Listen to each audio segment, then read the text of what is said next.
Hi, I'm Derrick Jensen. This is Resistance Radio on the Progressive Radio Network. My guest today is Ralph Bloomers. He's been working on forest fire and climate issues for about 25 years. His work focuses on communities in Oregon, Washington, and California. He spent thousands of hours in burned landscapes documenting wildlife and forest regeneration. He's a documentary filmmaker, environmental lawyer, and advocate for living with fire on the land. So, first off, thank you for your work in the world. And second, thank you for being in the program. Thank you for having me, Derek. So the first question is, what is a fire dependent forest and what's the difference between a fire dependent forest and, for example, the redwood rainforest, which is a rain dependent forest and fog dependent forest where I live? Yeah, it's really fun to take people into a high severity forest, a forest that has been burned at high intensity where all the trees have been killed, because then you can see the plants and the bird life and the other animals that are dependent on that kind of fire. For example, you'll see Clark's nuthatches, and they are dependent on fire along with the white bark pine, like in high elevations on Mount Hood or other volcanic peaks. The lodge, the white bark pine and the western larch and ponderosa pine, they are a number of species that are fire dependent in that they need high severity fire to spread their cones and propagate. And then they are also dependent on other species, like the white bark is dependent on the Clark's nuthatch to go around, collect all their seeds. They collect tens of thousands of seeds, bury them around, and remember the locations of about a third of those, and eat them over winter or whatever when they need them. So they stash all these caches, and then they come back and get most of them. But then the ones they don't get become new white bark pine trees, and that happens at a higher elevation. And some of those trees, for example, need a lot of sunlight, and that sunlight is only going to come to the forest floor when all the other trees are killed by fire. um, that's the western larch, which is a tree that its needles turn yellow in the fall, and it has very thick bark, so it can withstand fire, but it propagates when the rest of the forest has been cleared away because it's shade intolerant. So there's a lot of tree species there's a lot of animals like woodpeckers, in particular blackback woodpeckers.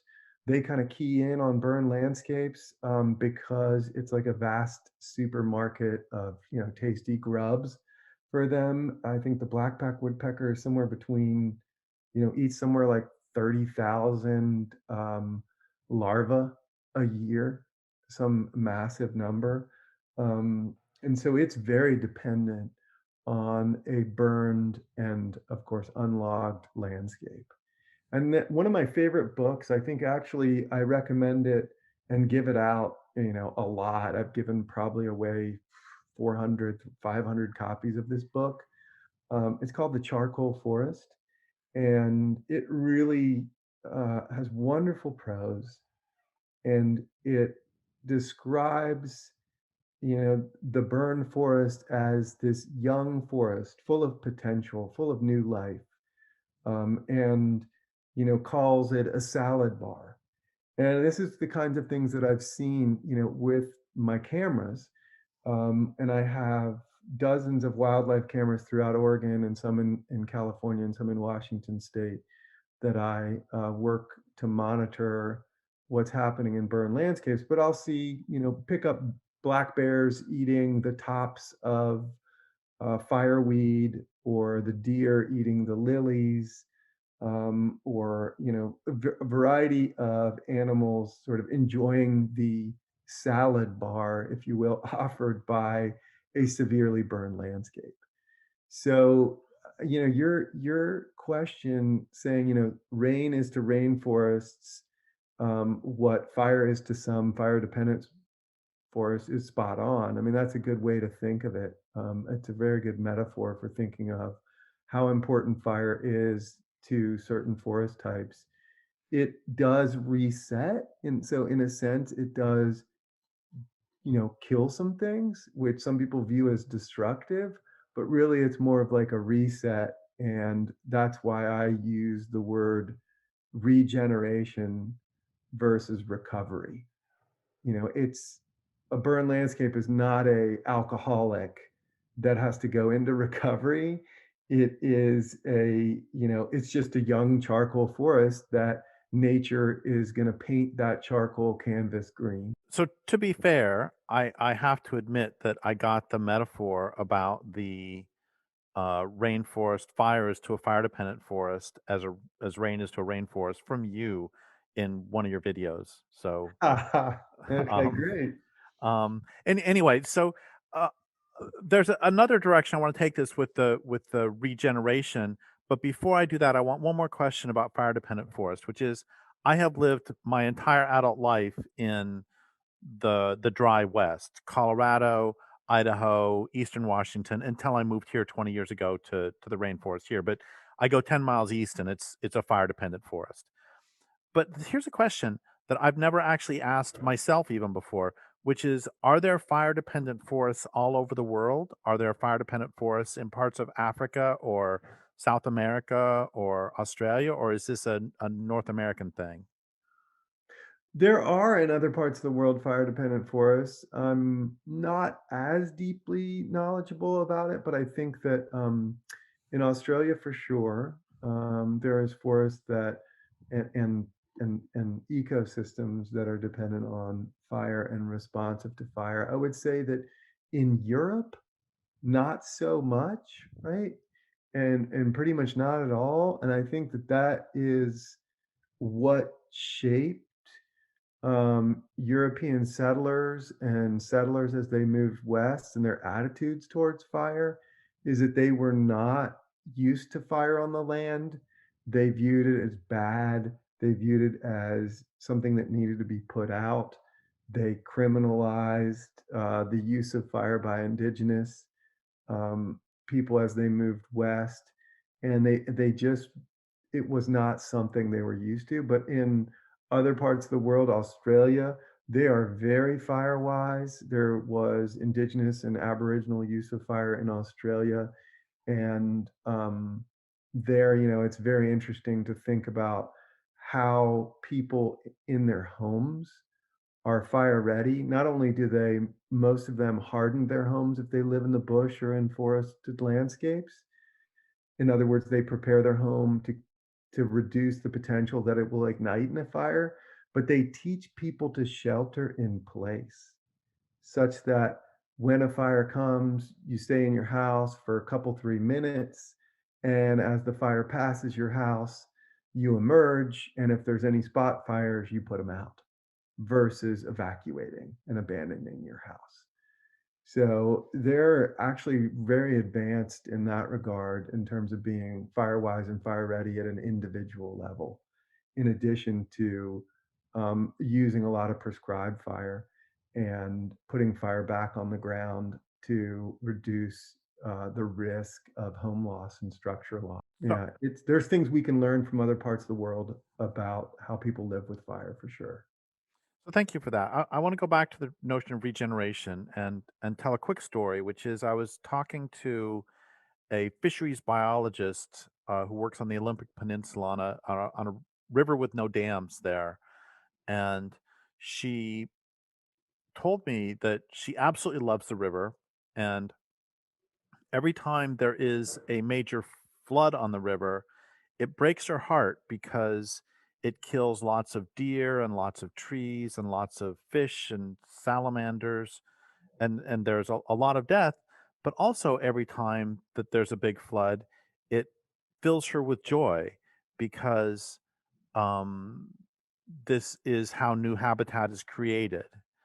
And so she said it's a phrase that just slapped me in the face, and I have loved it ever since, which is um, short-term habitat loss for long-term habitat gain. And I think about, I mean, is that accurate for fire too? That it's a short-term loss of the homes of by which I'm meaning the non-humans at this point of the homes for the birds and for the insects, short-term habitat loss in exchange for this long-term regeneration. Would you say that that's a accurate thing, or would you disagree with that? Yes, I think the flooding of a river, um, floods are to rivers what fire is to many ecosystems.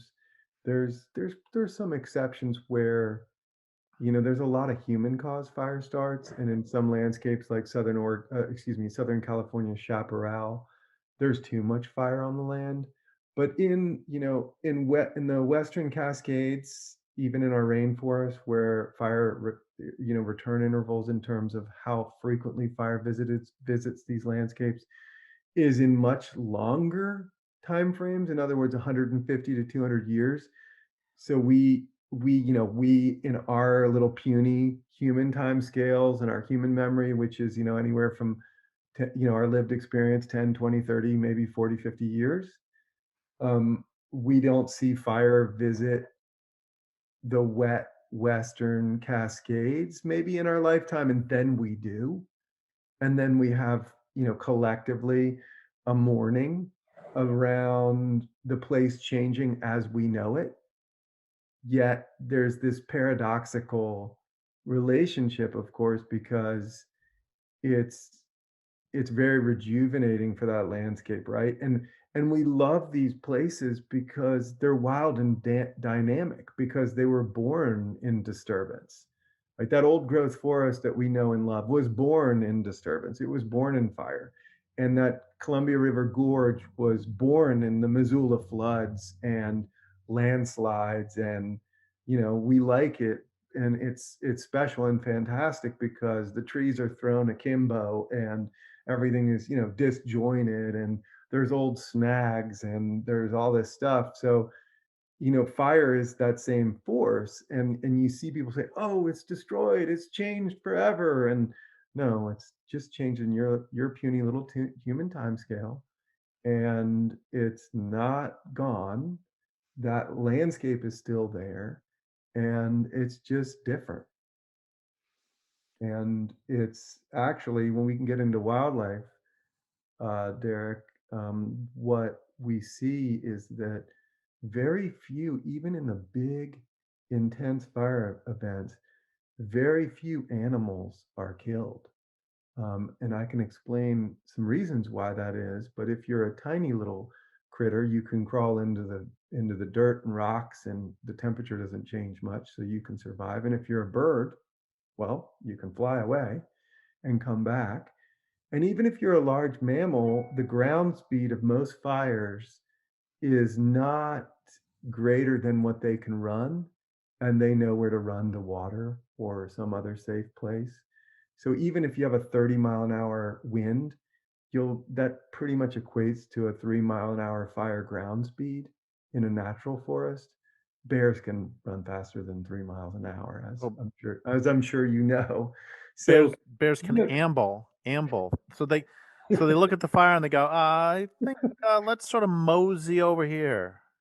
yeah, and I think, people are like, it's wonderful that people are worried about, how the animals fared in fire, and that they care about that. And I think as much as people don't want their home to burn, they're very, I think collectively people are very connected to the land, and a sense of loss around the land, and this fear. But those are really rooted in, Bambi, the movie, and Smokey's kind of bogus messages where his handlers had Smokey Bear use fear, and the fear of the forest and wildlife being destroyed, to try to get people to not be so foolish and careless with human caused fire starts. And so his handlers kind of had him lying to the public to scare them by saying, fire destroys the forest and fire kills all wildlife. I mean, those are two of I would identify as the three most two of the three most dominant cultural beliefs of wildfire, is that it destroys the forest and kills all wildlife. Both are untrue. Um, so, thinking of it as in terms of floods being good for rivers, and, changing channels and creating pools and distributing large wood and creating habitat for salmon, that's exactly right. I would agree 100% with that that that parallel there. So, just another basic question. Let's take an area that burns frequently, a high Mhm. frequency. What would be the you said that areas on the west side of the Cascades might burn every 120 years. What about somewhere in the Blue Mountains or somewhere in a rain shadow?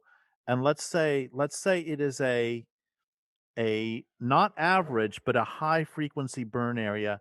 Probably how often does it burn? Did it burn prior to colonization? Prior, over the last half million years in a reasonable climate? Because I know from listening to you also that 1920 to 1970 or whenever was a wet period. So in a normal climate regime, how often would it probably burn on the east side of whatever the mountains are on the east side of the I-5 corridor? Yeah. Well, couple things to talk about in that. One is what's our climate and weather been, and I'll come back to that. But on the east side of the Cascades, so east of Mount Jefferson, Mount Hood, Mount Shasta, or even in Northern California in the Sierras, um, you have some lower elevation dry forest types, with pine trees. And and also on the east side, though, let's not forget, you do have some higher elevation, moist, mixed conifer forests, right? Where you get a lot of snow. The snow takes a while to melt off. So there are different forest types. It doesn't just equate to east as dry. However, at the lower elevation ponderosa pines that are dry forest types that you find, Bend, Sisters, out in Eastern Oregon in the Blue Mountains, you might have fire on the regular 20 30 years. That could be normal. And you can find an old ponderosa pine tree that has, seen fire 10, 20 times.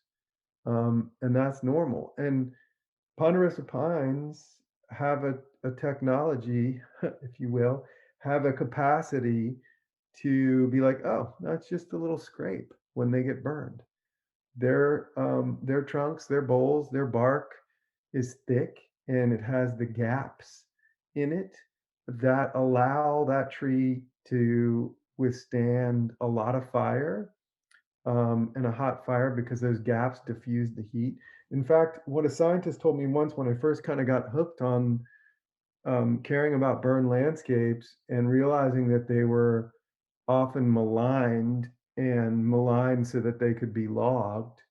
um, the scientist told me that the NASA engineers that developed the space shuttle borrowed the ponderosa pine technology because the tiles on the space shuttle were needed to diffuse heat upon reentry. So they did the same thing, thick tiles with gaps in between, just like ponderosa pine bark.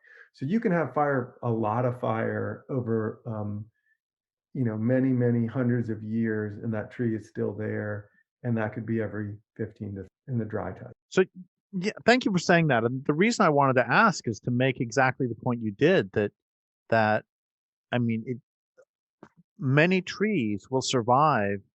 This is okay. So if let's say a tree survives a fire 20 times, okay, in my life I have broken, I think, two bones. So it survived a fire 10 times more often than I did a broken bone. So we can say that its response to a fire might be even less than me going, "Ow, my hand hurts," you know? Oh yeah, it's more like just like a kid scraping his knee. I mean, bark scorch is the bark on western larch, um, also known as tamarack and ponderosa pine and even Doug fir, the thick bark species. You can have 10% of the crown left on a ponderosa pine after fire, and the bark completely scorched, and the tree still has a very high degree of continuing to live. You can even have all the needles burned off, and ponderosa pines will do this thing called flushing, which I have taken photographs and documented. In other words, they do epicormic sprouting, or they just flush new needles in the spring. And you even see it with hardwoods, which is interesting. Like, so if it's really droughty and really windy and the fire blazes through a forest really, really quickly, then you have very superficial scorching of the bark. You have almost no root damage, right? Because the ground is so dry, you're not going to get cooking of the roots because the ground is not laden with moisture. And I've seen lots of hardwoods, lose all their leaves, but then in the spring, they look woolly because they've resprouted all from the trunk of the tree. So trees, while the Forest Service looks at those trees as either dead or quote dying, that dying tree is a live tree that has a high degree chance of living. And they tend to use these tools to overpredict mortality so they can cut them down or say that they're hazardous. And there's all these financial reasons that they do that. But in any event, the trees have the capacity to withstand fire, and then even if they're dead, or fire killed, what's really interesting is that dead tree standing will likely persist as a standing dead tree for a long time. There's some studies that show that those dead trees will stand there for 97% of them will stand there for 25 years and longer. And then in some cases, the tops just break off. Um, and in the temperatures among a burned forest that hasn't been cut, there's all these cool microclimates from the dead trees. They store tons of water and release that water over time. They fall over and they provide a leg up for the new conifers to grow on that, knocked over tree and outcompete the shrubs.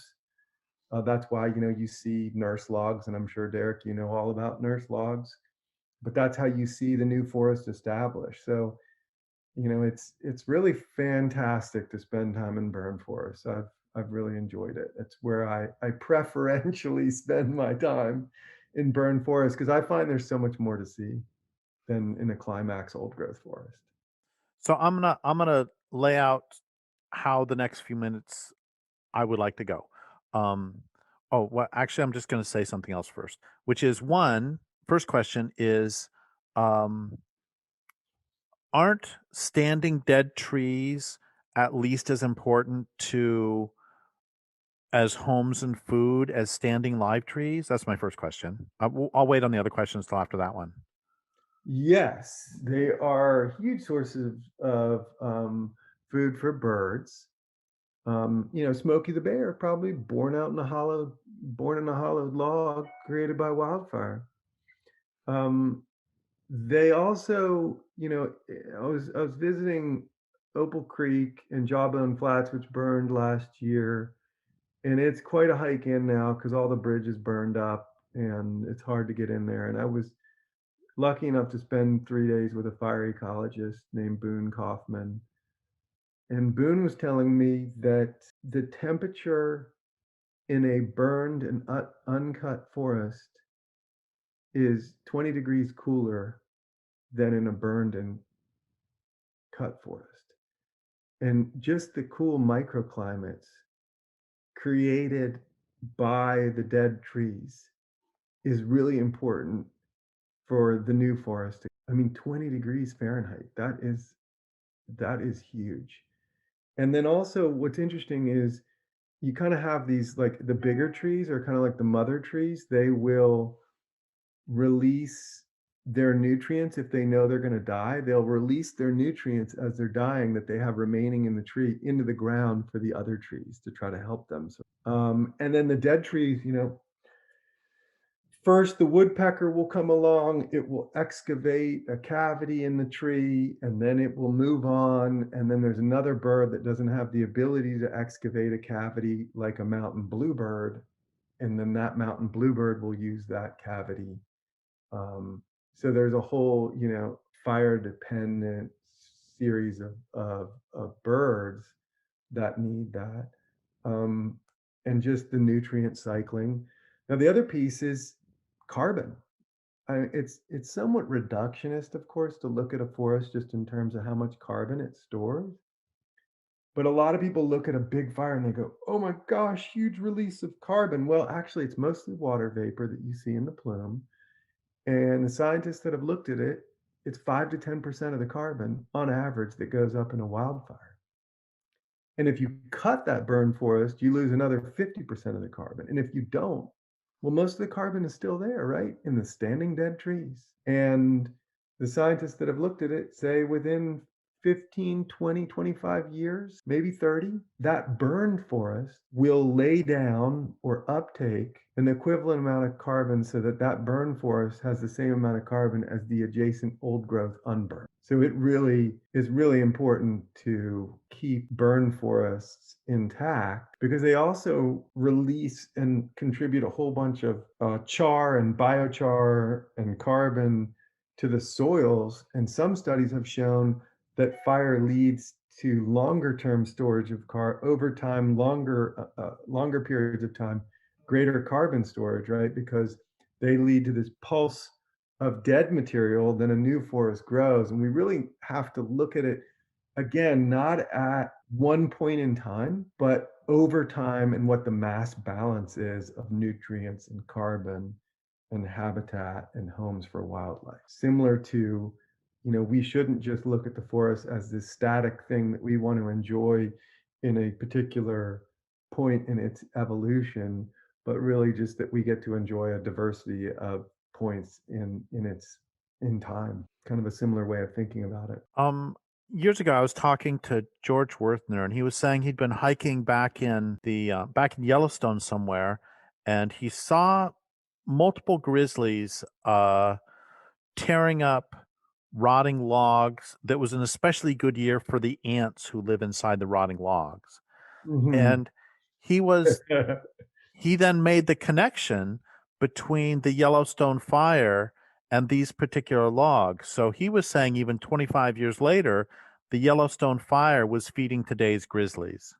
And I love that. Yeah, that's wonderful. I have some pretty cool footage of California golden bears ripping open logs in Yellowstone and the Stanislaus around it, searching for grubs. So yeah, it is a buffet. It is a vast supermarket of tasty treats for a burn forest is all these things for a lot of plants and animals because there's actually a lot more on offer for plants and animals in a severely burned or moderately burned or lightly burned landscape than there is in a climax. So, in a couple minutes, I want to talk about the difference between a logged and burned forest. But before we get there, I am so loving your stories and anecdotes and just your knowledge of forests. So I'm wondering if you can, sorry to use such sort of basic language, but if you could wow us with a couple more beautiful stories of something or another, anything in a either in a fire itself or in a post-fire forest. Just a couple of your favorite stories. Hmm. Well, there's, this spot that I love to go to that is just so sublime. And it is 15 years ago, it burned in the Dollar Lake Fire. It's on the north side of Mount Hood. And for a brief period in time, after the snow melts, the avalanche lilies emerge for about 2 to 3 weeks. And they only are there because this patch of forest burned in high severity. And you can just lay there in the avalanche lilies, and there's thousands and thousands of bumblebees. And you can look up at the silver snags that had already been excavated by the woodpeckers. Um, and you can see mountain bluebirds, which is a really rare thing. And, bluebirds are common, but mountain bluebirds are not. And they are this iridescent blue, and they're in the silver snags. And there's just so much life in what people think is a burned and destroyed forest. And all the trees are, pretty much most of the trees are still standing. And in the same patch, I set up a bunch of wildlife cameras And then I get to go back, later and check my cameras a month later, and I find cougar and bear and herds of elk. And at this one particular spot, I find this lonely bull elk, and probably he's not really that lonely, but he's probably been pushed out from the herd. And it turned out that it was his favorite place to sleep and scratch the back of his head with his hoof.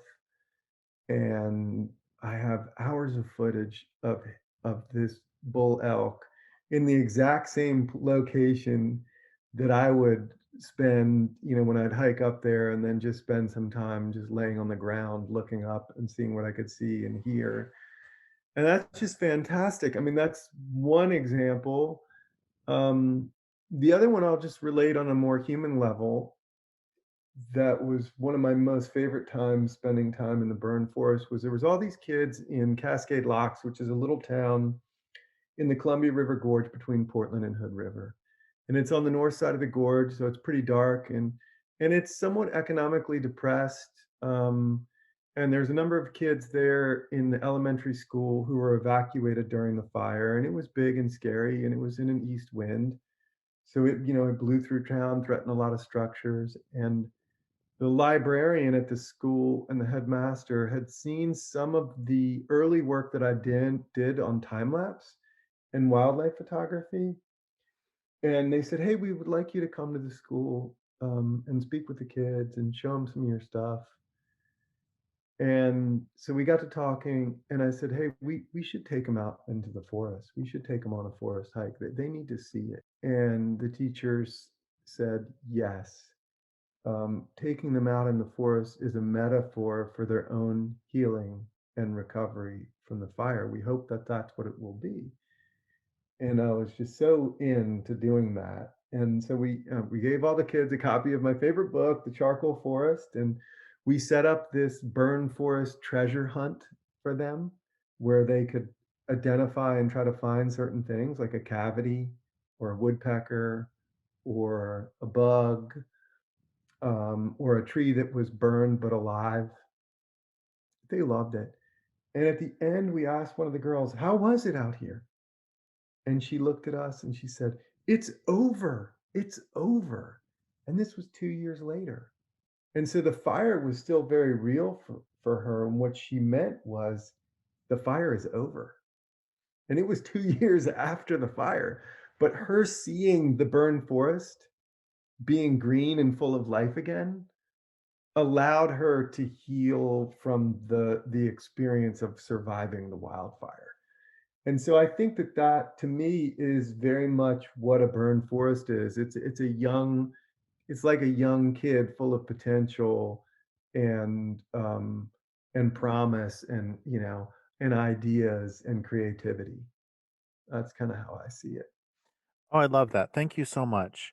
Yeah. Um, Before we go on, I'm going to do something that an interviewer should never do, just like you, I'm sure, know as an attorney should never do, which is I'm going to ask you a question to which I have absolutely no idea how you're going to answer it. Um, but I'm gonna give you a test here. I just want to see. So, can you tell a story of? I mean, you've told stories of how it helps various plants. I know from your videos how it helps fungus, fungi. Um, but we haven't talked about amphibians. Can you talk about a Mm, way mm. that a forest fire could help a salamander or frog or newt? Ah, yeah. If you do, I'll be even more impressed than I already am. Ha. So I just took a salamander researcher recently and have started to learn more about that into one of my locations where I have cameras. And a lot of people think, okay, salamander, that's going to be in a creek, right? And you probably know that, Derek, that that's not the only place that you'll find the amphibians. In fact, the fire killed forest and the trees that fall down provide habitat for a number of species of salamander that are not found in creeks. They're found in higher elevation. They're found on ridge lines or up draws, and in the drier period, they go deep into ground, but then they prefer the habitat under the downed logs. So, yeah, there's a number of salamander species that really thrive in burned landscapes away from creeks because of the down logs and the amount of think of that down log as like a really humongous sponge. It fills up with water as the snow melts or the spring rains fill it up, and then over the summer it releases that moisture. So salamanders dig it. And salamanders, I'm presuming, mainly eat various detritivores, and detritivores are going to be delighted after a fire. So if I'm correct on both of those, then that means it'll be a buffet for the salamanders too. Totally a buffet for the salamanders, all the little bugs and yeah, larvae and everything else that are found in that decaying log that are helping recycle it. Um, and we went. It was a little late because it was a pretty droughty year this year, as we all know. It's a very droughty year, but even in when we went looking for them, we found a few, and I'm still learning the names of them. But we didn't find as many because they just go underground and then they kind of hibernate until the rain comes again. And they usually still emerge like out into May and June, but this summer they were kind of disappearing from sight around mid-May. But I'm looking forward to learning more about them and checking them out. I think that it's fun to see the little things in a burn forest as much as it is to see, the bears and the elk and the cougar, and which are wonderful to see. And I've gotten on one of the cams I've worked with a wildlife tracker in the Siskiyous, and he's gotten Pacific Fisher, which was amazing. And then we've gotten Sierra Nevada red fox. Um, I've gotten a lot of pika. The pika know to dive into the rocks when fire comes, and they've done pretty well. People were a little worried about them, but in the various places I put up cameras in the rocks, I found lots of pika and no problems with them. And they're probably pretty happy and feeding on some of the bugs as well that come along. So we have about 10 minutes left, and I have a couple main areas left, plus whatever else you want to talk about. And the main areas, I'll tell you both of them. One of them is can you talk about the difference between logged and unlogged post-burn fires? And an example here, I live in Crescent City, and 199 highway Mhm. goes east, and it burned, I don't know, 10 years ago or so, but it's along a wild and scenic river, and also the local national forest does not really have a timber sale program, so it's been delightful. I mean, it's just it has been exactly what you're talking about. And then if you go east into Oregon, there was a fire a couple years ago, and I did not know it was going to do this. I went over to Medford, oh, I don't know, 6 months ago, and it's absolutely hammered. Um, Yeah. and so anyway, question 1, the difference between them, and then question 2, before we started recording, we talked a little bit about home safety, and can you talk, I know it's short shrift because 'cause we're running out of time, because I love all your other stories, but can you talk about those 2 and then also how people can find out more about your work? Those are the 3 things I want you to cover. Okay. Well, places that people can go to look where I've contributed my content include Thriving with Fire, which is both on social media and on the web, and Green Oregon. And I've contributed a lot of my wildlife photography, time lapse photography.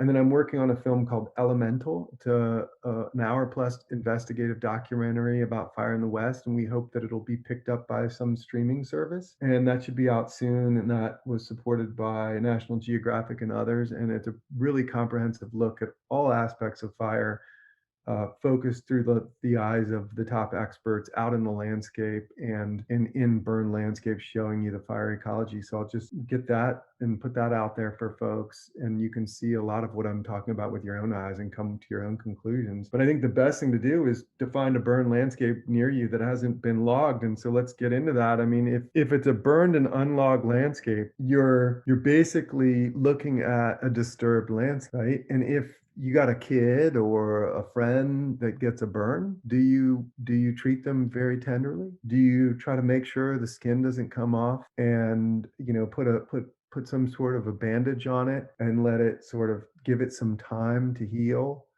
Or do you rip the skin off? Well, obviously you don't rip the skin off. And post-fire logging is kind of like ripping the skin off, right? You're removing the vegetation, you're removing the trees, you're churning up the soils, you're increasing the temperature. It's a disturbance on top of a disturbance. And in a droughty year, if you do post-fire cutting for whatever reason to remove dead trees because they might fall on a road, or for commercial purposes, it's disturbance on disturbance. And it's clear from the best available science, from Oregon State University experts, from experts across the world, that it sets back forest regeneration. It's even been shown to increase fire risk, because your most fundamental resource there is the soils, right? The soil profile, how deep it is. And so you're going in there and churning it up. You're eliminating the food for the next forest, which is the dead material. Um, and you're risking, in many cases, desertifying that landscape. I mean, it's more likely that a, a burned landscape that gets logged is going to be converted into something else, a field of cheatgrass, than a burned landscape that is left alone. A burned landscape that is left alone has got all the seeds in there that are in the ground that were waiting to emerge, that were waiting for that fire to come. And a lot of people think, oh, we need to march in there and replant. Well, if you look at a burned landscape right after it burns, just look up and you'll actually see, yeah, you'll see a lot of brown needles. And if you see brown needles, guess what? There's a lot of brown cones in there. And those cones will fall down and they will seed the next forest. So, and like I said, those trees will fall down and then they'll give a leg up to the seedling over the shrub layer of, 10, 15 feet. That's why sometimes you'll see a new little tree growing on the root wad of a fallen down tree. Or you'll see a big tree that did that many years ago. So basically, post-fire logging, which is referred to as salvage logging, suggesting you're making something good out of a bad situation, is really not making something good out of a bad situation. It's a tax on ecological recovery. So that's, really be very sensitive to it. Treat it like you would treat a burn friend, or your child who got to burn their hand, and take it easy. Thank you for that. And you said before we started recording that uh, that fear of uh, the people's fear for their homes is a significant. We could either say cause, or we could say excuse, or we could say justification. I'm trying to think of an absolutely value neutral word. A reason that is given. We can say a reason that is given for much of this logging, but that's there Yes. are other things that people can do. Oh, and also in here, can you give the numbers on what percentage of forest fires are in fact started by humans? Can you give that Yeah. as well? About 8 or 9 out of 10, in other words, 80 to 90% of fires are started by people, whether it's a power line ignition or a firework. I think it's about 50% of fire starts are on July 4th or around that holiday. Those significant are, because of our love of incendiary devices on Independence Day. And, other things like trailers with a chain dangling and throwing off sparks or a hot muffler. We're responsible for most of the fire. And in Oregon last year, it looks like of the 1,000,000 acres that burned, that most of those were ignited by power lines during a dry east wind event. So it's huge. Now, in terms of the sort of primary impediment that I see for people living and accepting and learning to live with fire on the land, there's smoke and the fear of home loss, right? And of course, a home, if it burns down, it doesn't grow back, right? It doesn't grow back. So if we can figure out how to make it so that homes don't ignite and that people feel more comfortable that their homes will survive wildfire by covering our vents and cleaning our gutters and limiting those things, then we are going to be much better able to live with fire on the. So that's a big focus of my work is home and community safety, so that people don't feel like we have to try to manipulate vast landscapes of vegetation, which really in the extreme events, the drought and wind events, are the ones that, the few fires and the most extreme events are the ones we have to worry about them. I think in your TED Talk, you gave 3 simple things. I think it was 3 simple things that people can do. Um, One of them was the 100 feet, which if you could talk about that for a second. One of them was there was I don't remember exactly what the thing was that people are supposed to do, but you said there was a fire went through this community in Southern California, and the only people whose houses were destroyed was because they had illegal dog and cat doors? I didn't quite understand that. Right. So, it's interesting. A lot of people think, okay, the tree is going to catch on fire and that's what's going to ignite my house. But actually, a tree more than 60 feet from your house that catches on fire doesn't generate enough radiant heat to ignite your structure. What really typically ignites structures on fire in the first instance, assuming that the adjacent structure isn't on fire, but assuming no structures are on fire and a fire is approaching, it's the little embers penetrating into the house. So most houses are vented, right? They have a crawl space or an attic that is vented.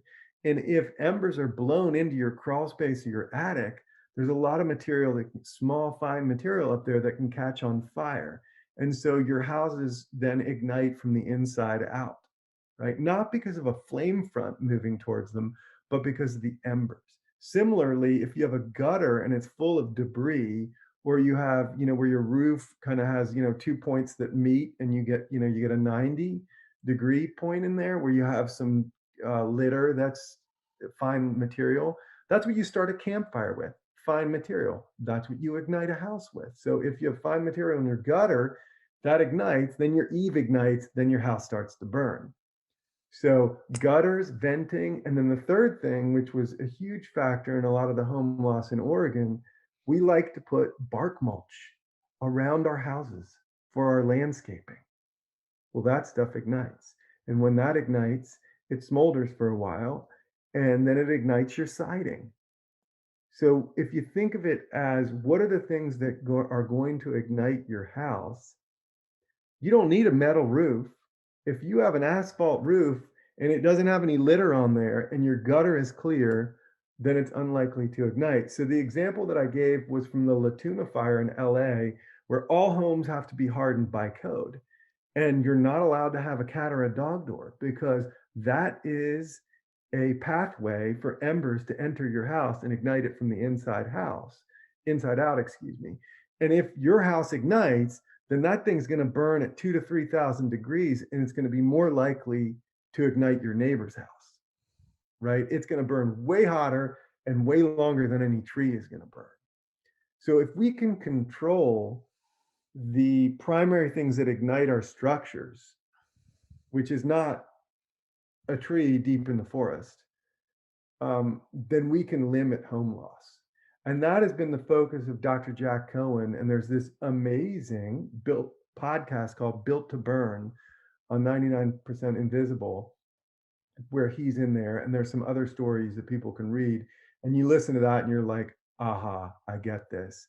And what's so wonderful about that is it's so okay, I don't have to blame the government, or I don't have to blame it on lack of forest management and this notion that humans are in control of nature that is so dominant.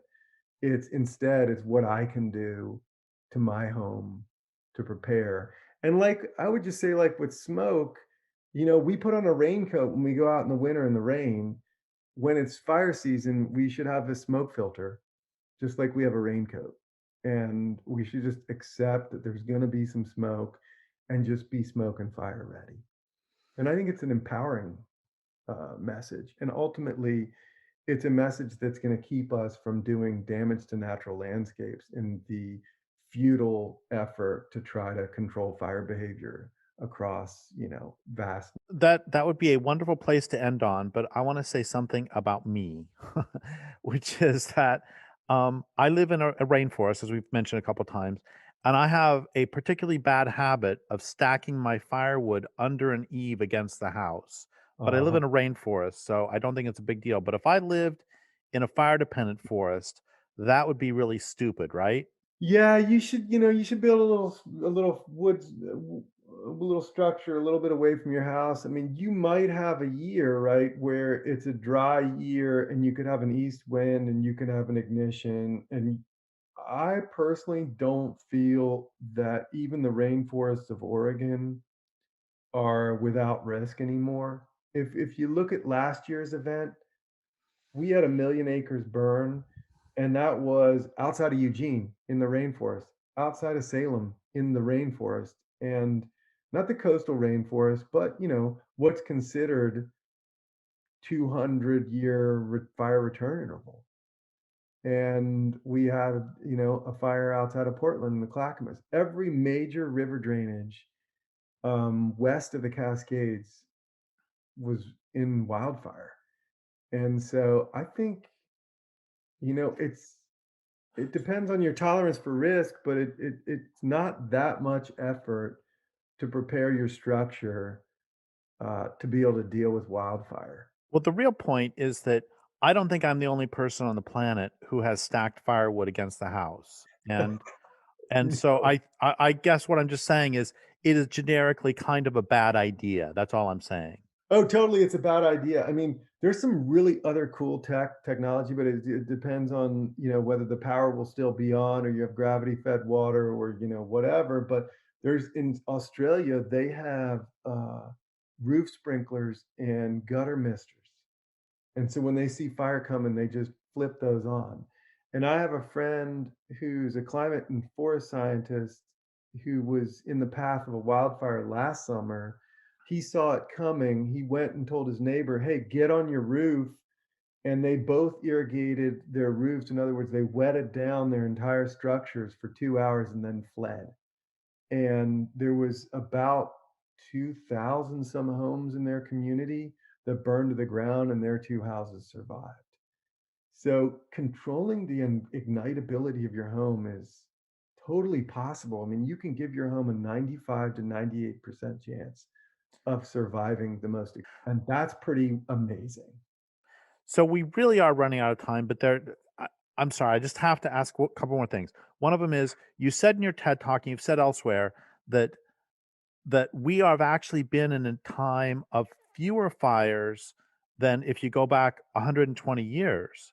That the number of fires we're seeing these days are not out of line. I just want to hit that real quick, and then the final thing would be anything you want to end on, some sort of rousing, wonderful note, like you've already given me a half dozen of them. Well, it's interesting looking at the statistics because you see a very clear climate indicator. In other words, weather and drought, right? Climate is weather and drought and other factors over time. And so what you see from the 1900s to the 1940s ish, roughly that period, anywhere between 30 and 60 million acres burned. Okay.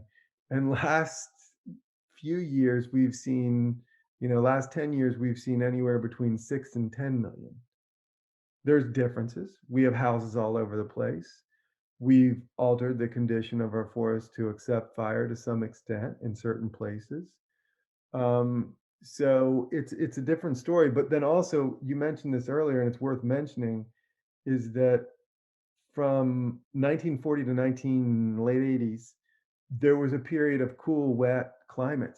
And that made it look like we were so much better at fighting fire and putting out fire and gave people the impressions like, well, just put out the fire. But, when you have a 300,000 acre fire like we're having right now in the bootleg fire in Southern Oregon, and it's now merged with another fire and it jumped to 350,000 acres, there's just no way you have enough wet stuff to put on the red stuff. And you can't fly, and dump water on that and put that out.